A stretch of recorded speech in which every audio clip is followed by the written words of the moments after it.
This is what I believe in. I think this is what we believe in. And it doesn't necessarily make it the right way. I don't want to come across like I have it all figured out, but this is the way that we think. This is the way that we do things. And we try to do that to the best of our abilities.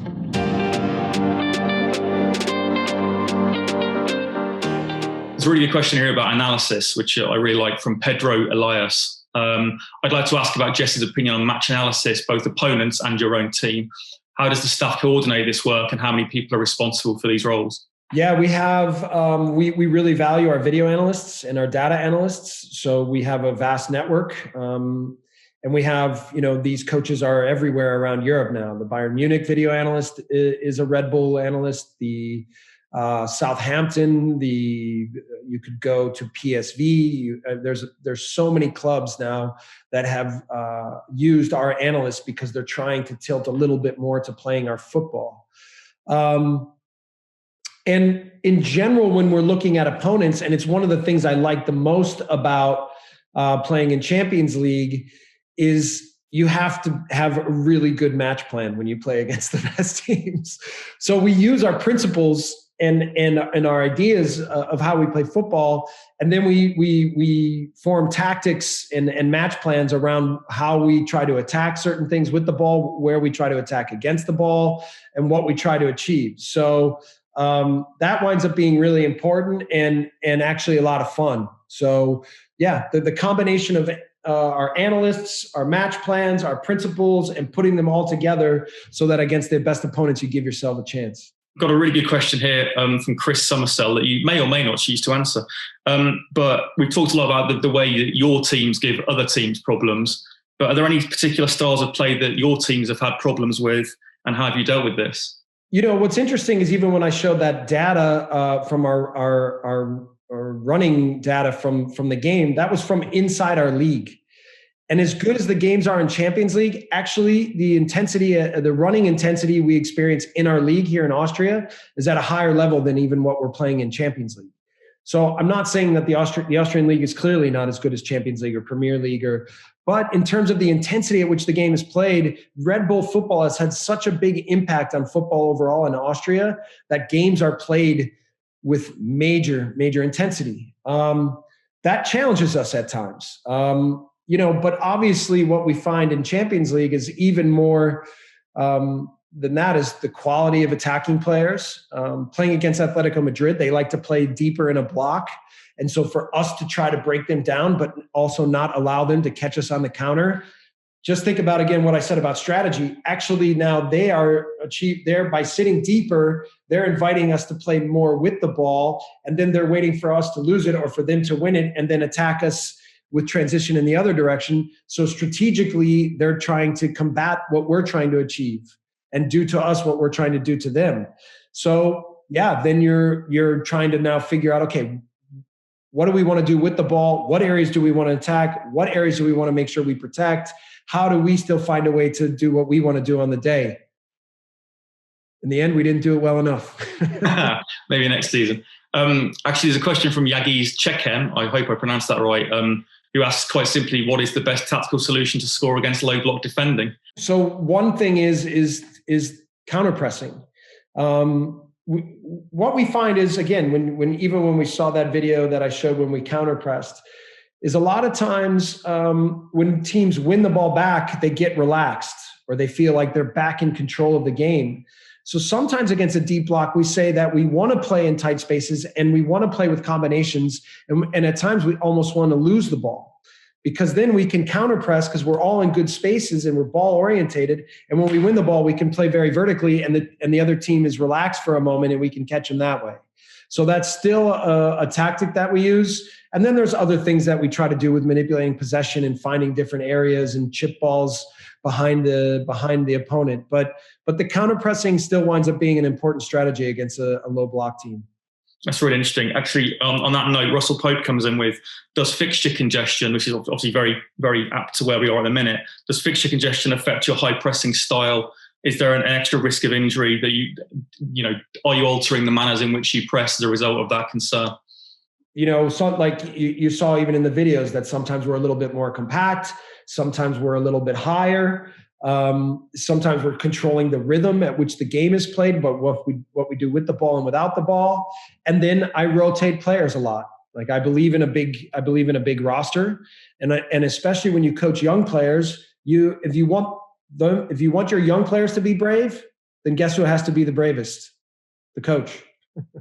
So I have to engage and sometimes take risks with younger players on the pitch. But what I found is that more often than not, I'm incredibly rewarded by what these players can deliver. So we rotate here in Germany, when you play 3 games in a week, they call it an Englische Woche, an English week, because we know that's how everybody plays there so much. But it's important to rotate, have fresh legs, get the balance right within the team. And again, give young players chances to play. It's the only way they can develop. On the topic of young players, we've had actually a few questions about the ideas of teaching pressing and counter pressing with younger players. So do you implement the same tactics and strategies in your academy? And one here from Matthew Lowe says, how would you recommend teaching pressing and counter pressing at youth level?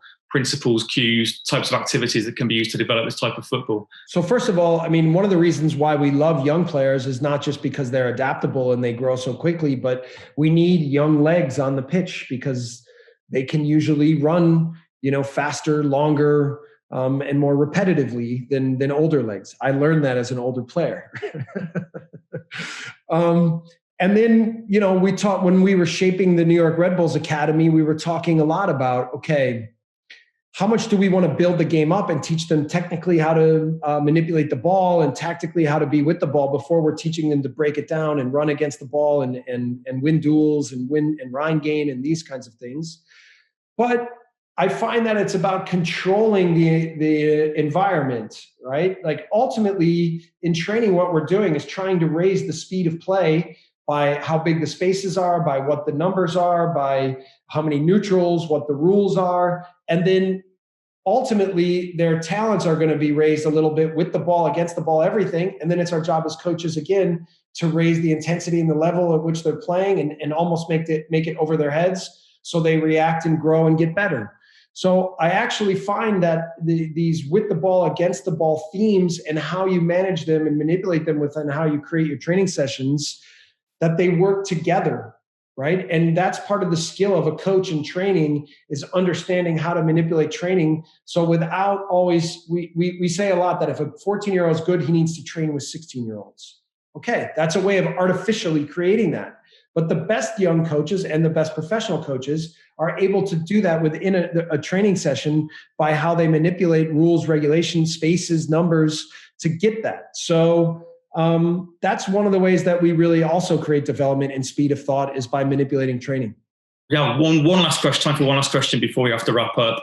It feels appropriate that we end it with a question about Red Bull and terminology, as that plays such a large part today.